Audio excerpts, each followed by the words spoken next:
Hey guys, welcome to another video here on the AviationPro channel. In today's video we're going to take a look at the 12 things that you're going to love and hate about Microsoft Flight Simulator 2020. This video has been brought to you by RDPresets. Over at RDPresets.com you can find their brand new guide on Microsoft Flight Simulator 2020. It contains over 140 pages worth of information on how to set up your flight simulator to run with the best possible performance and the best visual quality depending on your system's configuration. All the different graphical settings are explained in detail, including settings on different brands of video cards and many other settings that you'll find in the new simulator. Make sure you check out this new guide and many others over at their website rdpresets.com. It's been a few weeks since the release of FS 2020 and I've been able to play around with it a little bit and kind of read in the community what people think of the new simulator. I wanted to make a full review of this sim, but given there's already a bunch of videos of FS 2020 out there, I'll just give you a simple 12 loves and hates so we can get through the points quickly. And let's get the bad news out of the way first and start with the hates. And keep in mind, the hate is a big word. It's just more like annoyances, things that I don't really like or should improve in the future. So the first thing that you're going to hate about FS 2020 is the performance. Now it is quite a heavy simulator and you're gonna need a pretty good system to run this, and just like any other sim previously explained and prepared, you're gonna have to play around with the settings in order to find the perfect balance between quality and performance. And this is kind of, a pity. Maybe some people expected a sim that just runs well right out of the box, but as you can see in the settings page, there's just a bunch of settings that you have to adjust in order to run this simulator properly depending on your system. This doesn't mean that the sim will run bad per se, and I'll come back to that later in the video, but you will notice that especially aircraft which has displays, or the airliners with of course a lot of displays, do not really run properly. So it remains to be seen how add-on aircraft will run. For example, the Aerosoft CRJ is coming out, probably one of the first airliners. It will be really interesting to see how that IFR aircraft will perform. So in general, for me at least, personally, I just don't like flying airliners in this sim, especially in very high urban areas like New York or Chicago. Just taking off with such airliner or landing, it's just not yet a very pleasant experience. And we really have to wait for add-on aircraft that are very optimized, hopefully, in order to fly airliners properly in FS 2020. And the second hate, tying in with performance, is Autogen popping. What I notice on flights from A to B, kind of airliner flights, covering a larger distance, as you arrive into B, you will notice that the scenery kind of struggles to keep up. For example, in my previous video on my first impressions, when I arrived into Frankfurt, I really saw a lot of buildings popping up around me, and this is kind of a shame. You kind of expect the scenery to be there already when you arrive, especially because the scenery looks very good when flying VFR at low altitude, and when you kind of fly low and slow, the rendering of scenery is really no problem. But as soon as you're going to make a big flight and arrive into another entirely different region, you will see the buildings and trees popping up around you. This still requires some optimization in my opinion. This sim has so much potential. It would be great if the scenery already renders on time, so that when you arrive you just see all the buildings and trees that you need in the distance. And on to the third hate, and that is weather delay. Now in general, the atmosphere modeling is fantastic. I've talked about that in the first impressions video as well. Really good job. But what a lot of people are experiencing, especially in some other areas like the US versus Europe, is that the live weather function is delayed, and this is really a shame. What a lot of people are noticing is that when they read the METAR from an airport, and current METAR, the winds often don't match, the clouds do not exactly match, the QNH doesn't exactly match, and this is especially a problem when you're going to fly on an online network like VATSIM, because the controllers will be using the latest METAR. But if the METAR is totally different, so if the wind is totally different or the QNH is totally different in your sim, then you're going to be flying with a huge tailwind, or at a way too low or way too high altitude, because there's a mismatch between the actual METAR and the weather in the sim. So I really hope that this weather delay gets fixed so that we have truly live weather. And this also kind of leaves room, in my opinion, for a weather engine. Maybe a weather engine can fix this, like Active Sky, where you can actually use the actual live weather, so that at least when you land in an airport you have the current weather that the controllers also use, because this mismatch is really tough to deal with. So the weather and the atmosphere modeling is fantastic by all means, but it needs to be more alive. So let's see and hope that FS 2020 will fix this. And onto hate number 4, and that is to do with the flight model of particular aircraft. What I saw is that especially smaller airplanes, and especially, for example, business jets, are way too sensitive. And I think a lot of people are noticing this. When you take off, for example, you're just flying around over the runway, and it's really hard to control the aircraft. Somehow it seems that the small deflections are very sensitive. So when you give a little rudder input, you're already flying across the runway. Your nose goes in all kinds of directions, which is not very realistic. Of course, you can adjust your controls and make sure that a certain rudder input on your joystick or rudder pedals does not give you this huge yawing moment. But the way you kind of have to see it is like, okay, you see the external model, you see a certain rudder input, it should give a certain realistic output. And yeah, it's a bit difficult to deal with currently. So for me, primarily, it are currently the small inputs that are giving a huge output, but then the larger inputs seem to be more realistic. So when you give, quite a bit of yoke deflection on the Cessna, for example, the movement is quite realistic, but it are those small deflections that are really hard to control. It's very difficult to fine-tune your landings this way, and it's almost as if the viscosity of the atmosphere is a bit too much, like you're flying in water sometimes.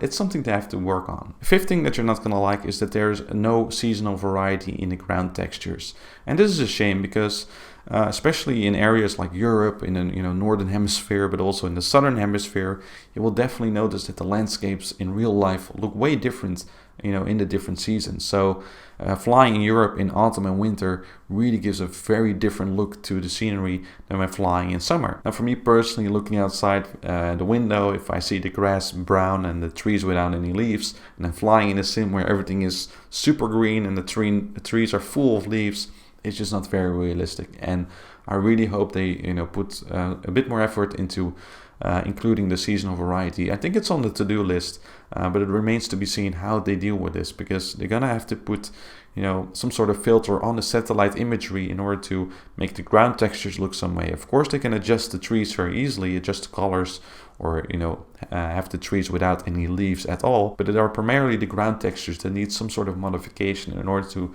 make it look genuine for that season. Of course, you can add snow, and this is great, but it's not the same as a season. A season has so much more variety than just snow.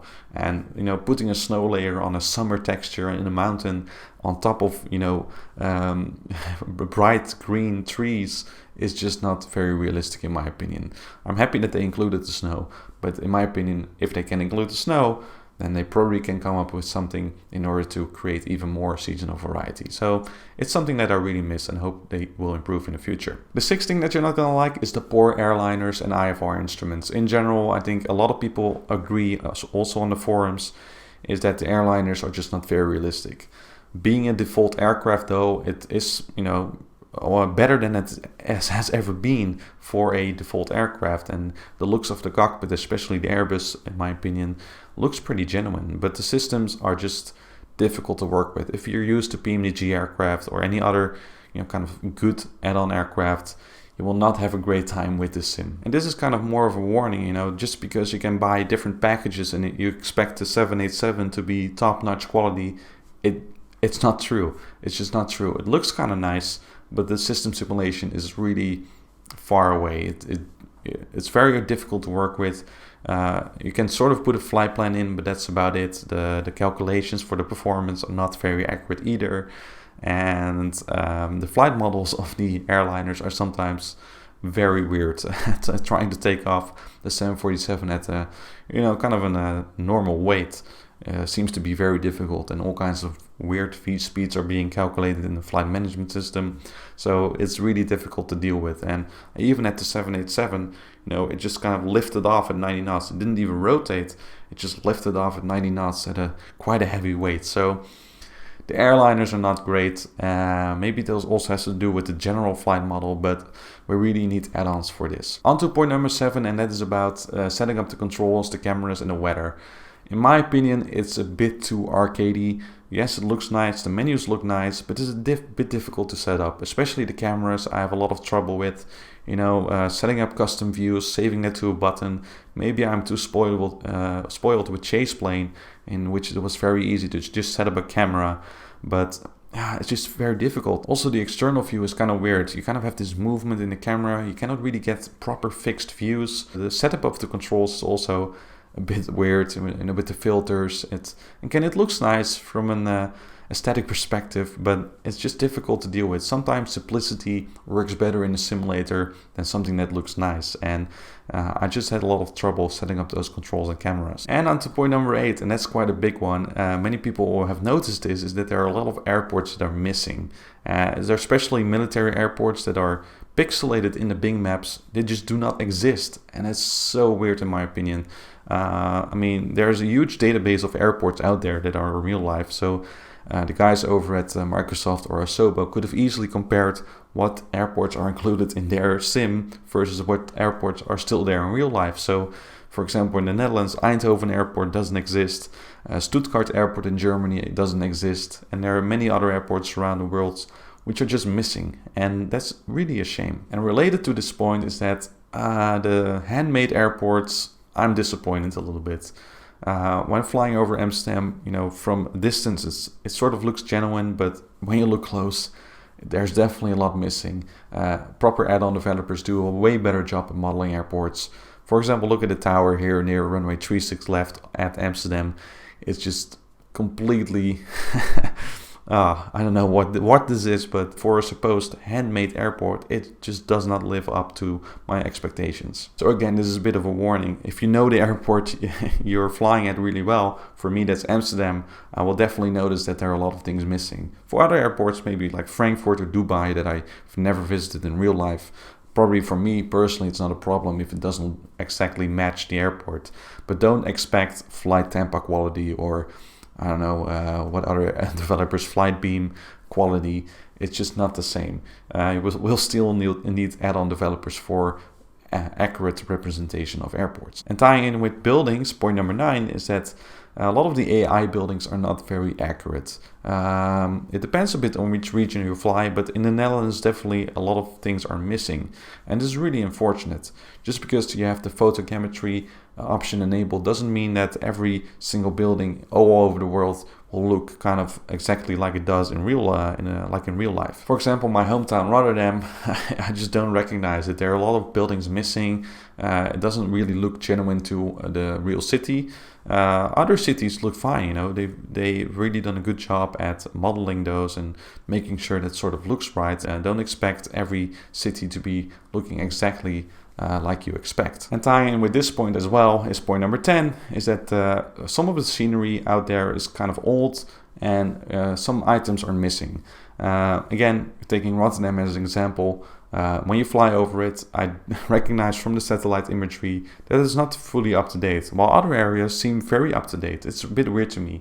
Not every satellite imagery is exactly up to date, and this also means that the buildings that they try to match with that are not very accurate, unfortunately. In addition to this, there's just some items that are missing, like water tanks, power lines, churches, stadiums, kind of really good landmarks that are really very useful, especially for VFR flying, are missing. They do not seem to be auto-generated. So, especially a lot of cities and towns here in the Netherlands, a church is kind of a center point where you can easily identify which kind of town it is. But if the same for example, a stadium. But if those models are not generated, you will just see a flat picture, and it's a lot more difficult to distinguish such structures, in between all the buildings that are actually rendered. So the AI needs some work. This Black Shark AI thing needs some work where those kind of items are properly generated. And hate number 11 is the missing simulation elements. There are just some things in this simulator that are too arcadey, too game-like, whatever you want to call it, and that simmers I think are missing. For example, pressing Shift Z in Prepared really brings up a menu where you can easily see your frame rates, where you can easily see your latitude, longitude, your vertical speed, your altitude. There's kind of these simulation elements which are sometimes very handy to know. A slew mode, a proper slew mode. Yes, you can slew in the sim, but it's a bit weird. You go into this outside view. You cannot really slew from, for example, a top-down view. A top-down view in general is something that I'm kind of missing too. Yes, you can kind of get a top-down view using the drone mode, I believe. but a top-down view like we're used to in other simulators is not really there. Other things that you will be missing is an instant replay mode or some sort of recording mode, so you can replay your flight and kind of see how your landings were is missing. And the pause function I'm not very happy of either. There's some sort of freeze function which freezes the aircraft, but the sounds keeps running and the atmosphere keeps running and the sun also keeps moving. So there's not really a true pause in this sim. And this needs some work. Us simmers kind of need these elements in order to work with the simulator, in order to practice things. And again, the Alt menu, pressing Alt and just calling up a menu where you can adjust all kind of these things would be very handy as well. Again, here comes the simplicity argument. Like sometimes it doesn't have to look nice for some simmers, especially for simmers more towards the serious side. Having an easy way to do all these kind of things and call up all these kind of things, it just works better. So I really hope they add more of the simulation elements to the sim later on. And on to the final hate, although again it's just something that is missing or I just don't like, and that's the missing particle effects. If you fly an airliner at a high altitude, you will not see contrails. Of course in real life you do not always see contrails, but in general in the sim the contrails are missing, and some people are also kind of more missing the wing fade effects and the condensation effects that you can see on the aircraft. And of course this is something just for the looks, but it adds to the realism, especially if you're going to fly multiplayer with airliners. You just want to see the contrails, especially during an event like Cross the Pond on VATSIM. It's really great fun to see all those contrails and really helps to identify aircraft at high altitude as well. So I really hope that they add this as well. Now let's go to the positive side and let's go to the loves, because there's definitely a lot to love about the sim. The hates are just things that need to be worked on. It's gonna take some months, maybe even years, before the sim is sort of matches our expectations as serious simmers.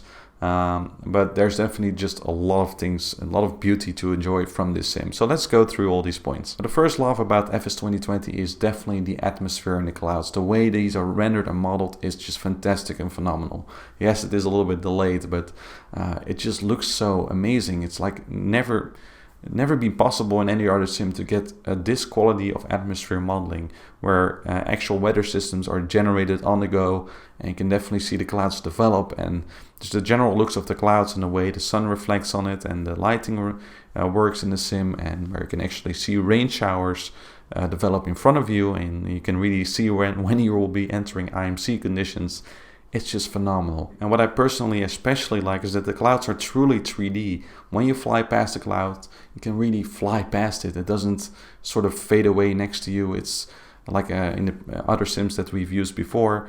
It just looks very genuine, and also from high altitude you really get a sense of how high you are, because the clouds kind of shrink. They actually look like they should from high altitude, and this is just absolutely amazing.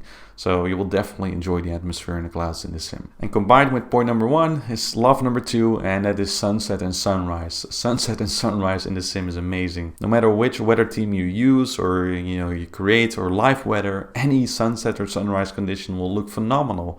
And I know I'm just talking about the looks here, but that's part of the simulation. Simulation is not always about realism.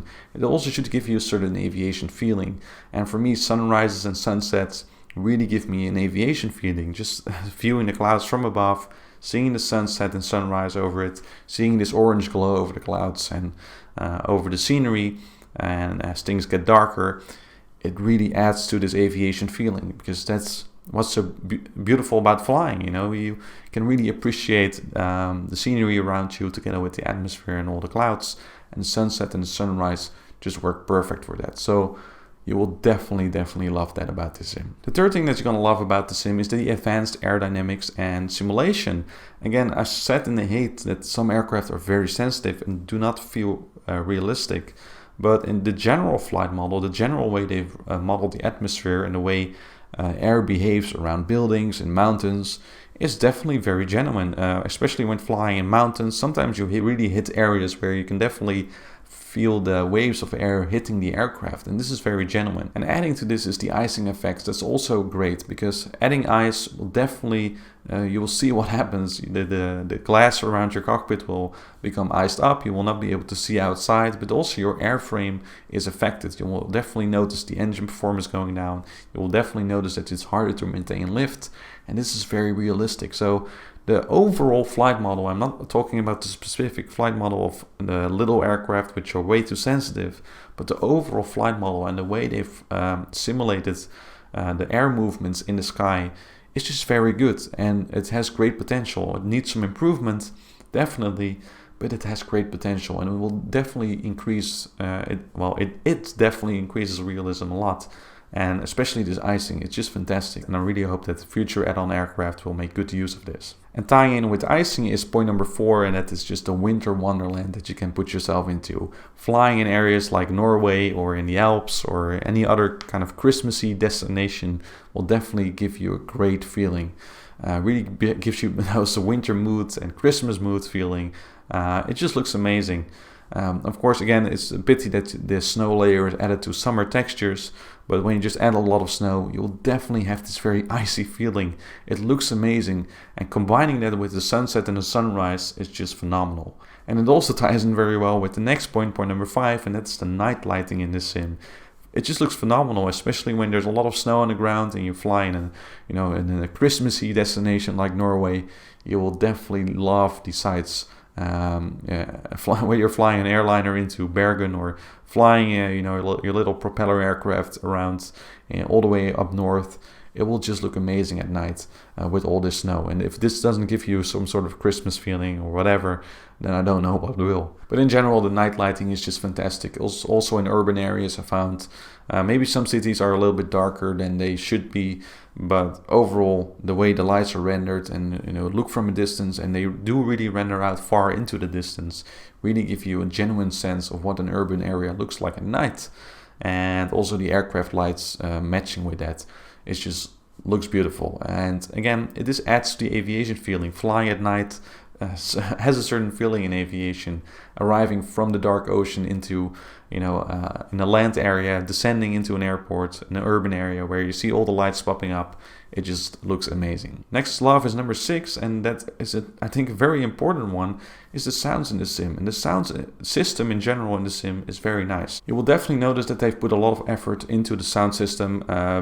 What I noticed in aircraft, that there's proper surround sound, so when you move around your head, you will definitely notice the movement of flight controls, and also the movement of switches match the position in the cockpit. And this is so nice. It really adds to the immersion of flying. And with the sound system, they've actually included the option to sort of generate a headphone simulation. And this is very realistic, because in most aircraft you will actually be flying with a headphone, noise cancelling headset, in order to not be too disturbed by all the propeller sounds. And what this does is, it really kind of mutes the propeller sound, but then you will actually, hear the warnings of the cockpit a lot better.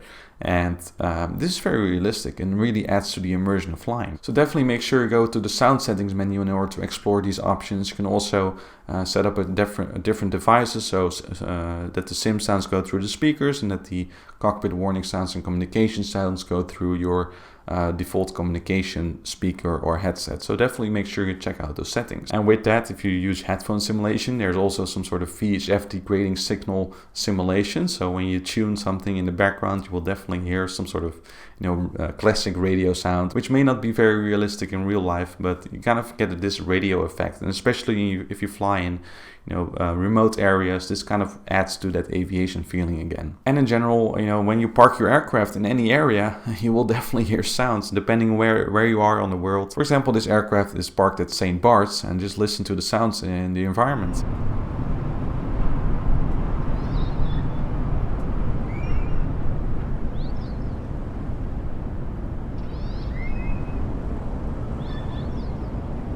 As you can hear a lot of bird sounds and kind of a wind sound.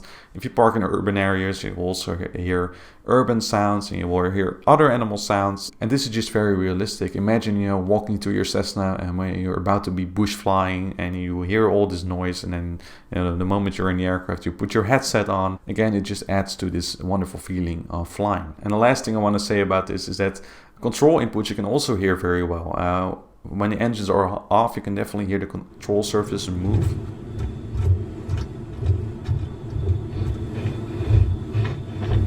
But also in the air, when you really make certain control inputs, you can hear the kind of the wind flying through those controls, and this is, I think, pretty realistic.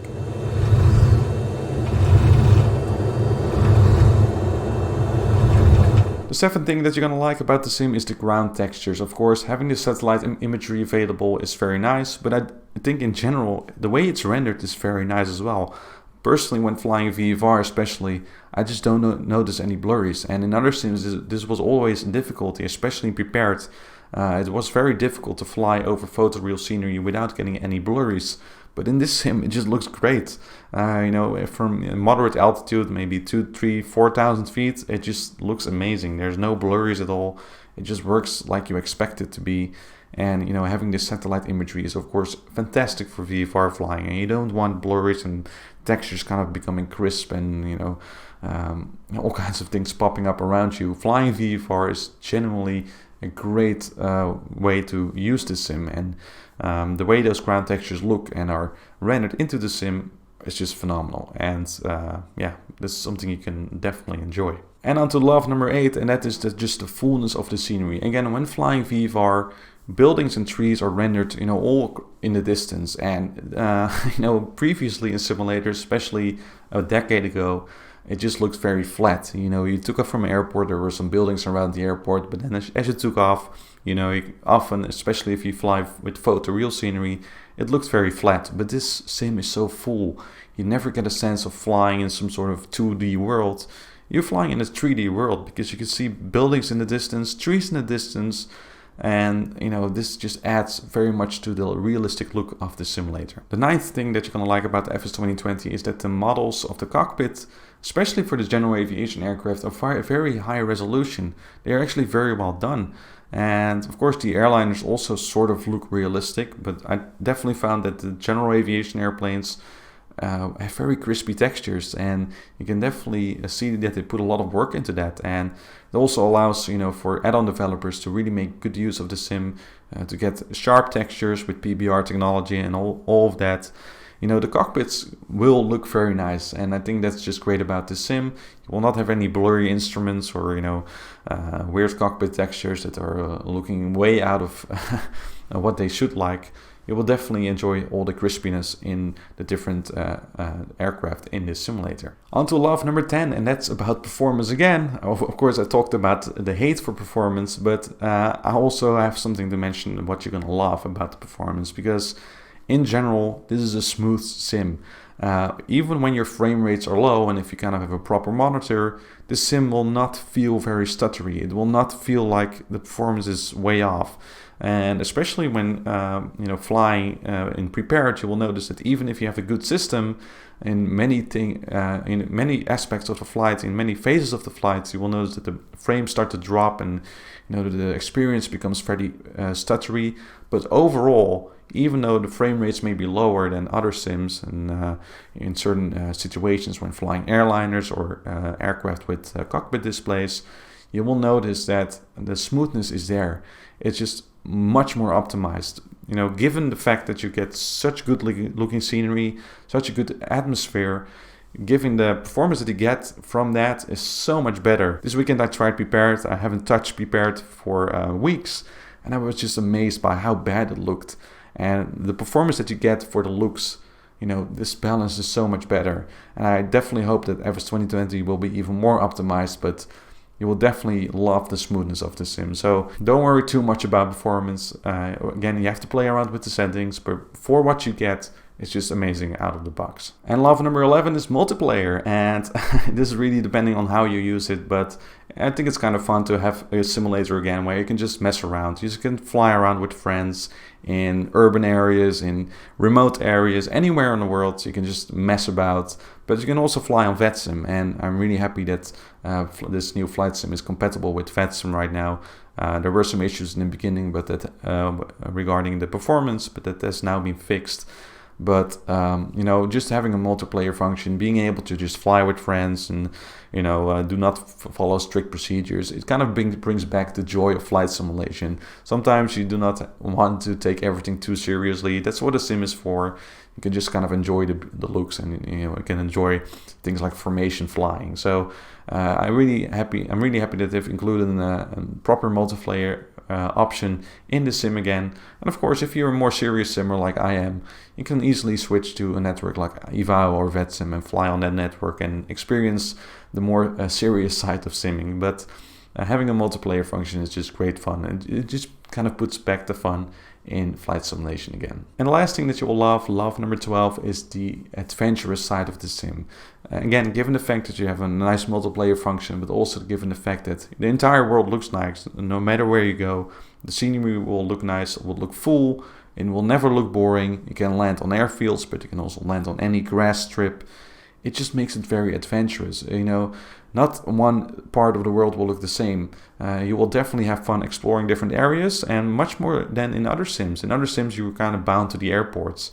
You know, the airports look different, but the scenery around it often looked the same. Autogen, you know, but we don't have that in the sim anymore. You definitely see the differences between regions and countries. You definitely see how Europe is maybe very forestry, but then Southern Europe, it looks more Mediterranean. It just looks so much better. There's so much more variety, and this just adds to the realism of the sim. It makes it very adventurous. Flying from A to B kind of gets a meaning this way, so that you know, do not just fly for the procedures, but you also just fly, you know, into a different region. It kind of feels like you're going on a holiday sometimes. I definitely get that feeling with this sim, and given the fact that it is able to capture such feeling is, I think, fantastic, and I think that's something we should cherish. And yeah, it's something that you will definitely love about the sim. So there you go, it's a long list of 12 loves and hates about the sim. Again, we should give this sim time. It will take some time, maybe months, maybe years, before this sim is kind of, you know, we're used to it, and before some of the things that are mentioned in this video and in the community are fixed, and before kind of people who are very used to simming and have been simming for many years kind of get used to this simulator. But I think it's definitely just a sim set for the future. You know, given the way the sim is performing, you know, given the looks that you see in the sim, and given the fact that there's just so much more innovation in the sim than we've had for years, I think we should really cherish that and be happy with.